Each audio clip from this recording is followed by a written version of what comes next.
to keep hearing a parent not be able to afford Wi-Fi. It is a very, very real scenario. And I think as we continue to unveil what the problems are, I think we got to go back to the root of a lot of this. And if we don't start talking about ways to help people to become economically independent of the system, then unfortunately we're going to keep doing these things to our families, because the diabetes isn't new.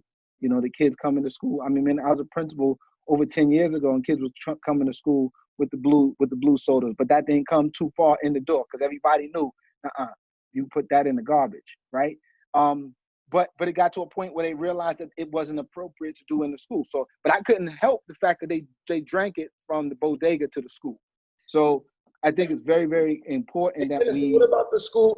Not to cut you off, pardon me, but like as far as I know when I went to Manhattan Center, I used to be in that getting 3 lunch tickets because they was giving that bad, disgusting cheeseburger, but a good, there was a cheeseburger and it just wasn't good food available to us. It was that 25-cent chocolate chip cookie, and it's almost like, I hate to say it, it's just similar to jail. There's nothing available even in the school that's healthy. So you coming out of school in a place where if you eating and you depending on school to feed you, and the food that school is feeding you is not good, you coming out unhealthy and with the wrong education at times.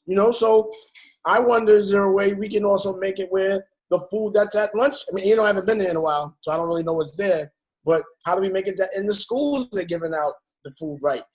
Or the commissary, right? You know what I mean?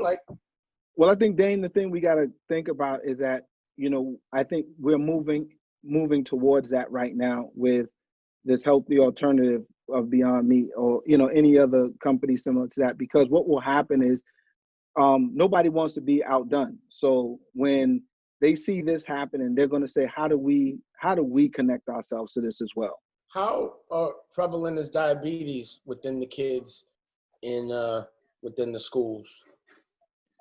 Dame, I found in so many schools. Matter of fact, I was in a middle school, Marissa Forrester's school, the other day, and there was a young man there, and literally, like, he's 12 years old and he's fighting this diabetes thing because he wants to be normal. Like, he wants to eat like everybody else.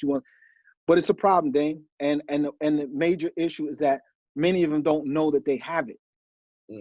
Many of them don't know they have it. And so I know that you have something that you could probably hook communities up with, because it's no way that based on the food that's available in their communities that we don't have more cases of childhood diabetes that we need to deal with.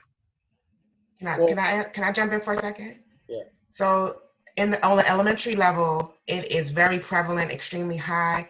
But in the Bronx, more specifically in the South Bronx, they have it rated from 1 out of the 64 counties, 1 to 64 as far as health status, and the Bronx is number 64. So we are the most unhealthiest county in the state of New York, Bronx. And so our borough president, and one of the reasons why is because of childhood obesity and childhood diabetes in the Bronx and asthma. And so our borough president is, he has a campaign called Not 64 to kind of get the schools more into understanding what's happening with our health in the Bronx. Is there a way, because again, I'm diabetic, and because of that I have relationships with, the people that make my insulin and my blood testers, 2 different companies. But I do think an initiative which can be facilitated is getting these kids testers, the education of diabetes, preventing it, which is health and eating right. And then if you have it, it's a 24-hour thing, and I still haven't mastered it. So that was the reason why I always thought it was important for me to showcase any innovation that I know as like a 1%er in getting the medicine, making sure that the kids that don't have access to that or that information do. Because from what I understand, in the next 10 years, 1 out of 3 people is going to have diabetes just based on the food, the GMO and all that other preservatives is breaking down our bodies. Long Island City, who is our Office of School Food, they have an alternative menu which is real food. And so you can choose that menu. You have to choose that menu. If you don't choose that menu, then you'll get the menu that is filled with processed food, processed meat, processed cheese, all of that. But once the principal selects the alternative menu, then the students will get tofu, real chicken, beans, couscous, chickpeas. You'll have a fresh salad bar. So, but what wind up happening sometimes is principals that are will be afraid that their students won't eat it. And my philosophy is they're hungry, they'll eat it. And then we teach them. And then you have a connection, like for instance, I have a connection with the chefs that come in and begin to train the students' palate about what good food tastes like. So they come in, they cook with the students, they have the students cook the food. And for the last 8-9 years, my students have been on the alternative menu, and they have eaten things, like I said, from tofu to couscous to asparagus. And we have the grant where they get fresh vegetables and fresh food, fresh vegetables and fresh fruits twice a week. So in addition to the alternative menu where they're getting fresh food, they also get different kinds of fruits and vegetables in the afternoon. So that is a choice in New York City. You just have to choose it as a principal. Get fear. I was going to say almost everything she said, but principals need to know that they have a say. And so you can meet with the head of your cafeteria and food services and talk about the fresh menu you want. You can say you want a salad bar that needs to be fresh. Yes. Principals can inspect what the dissemination of food looks like. How are you serving students? How are they being treated? Is it hot? Is it being served? Is it quality? Principals have a say in all of that. And many times they don't think so because food services is a separate entity. Like that person doesn't officially report to the principal. However, the principal absolutely has a say in what their children are being served, what it looks like. And if it's not right, you get to complain and have it corrected. I think it's really, really important that we take these conversations and understand that every time we talk, we're weeks, if not months ahead of the news reports about things. You know what I'm saying? So you cannot have a conversation around healthy eating and not talk about diabetes. You can't have a conversation around, hunger and not talk about, again, healthy choices. You cannot. And so it seems like we're always ahead of it. We're always ahead of these conversations. So if for nothing else, I just got a text just now from another principal, Burnside, and also in East New York, who just texted me and said his food drive is going to happen tomorrow regardless as well. So, that's, to me, that's what OSG represents, man, is that we just going to keep doing it. Even if they tell us, they shut down one option, that don't mean we going to stop doing what we got to do. So everybody was scurrying around remote learning and all that. Yo, they got this crew right here, got it down packed. Like they know what they got to do.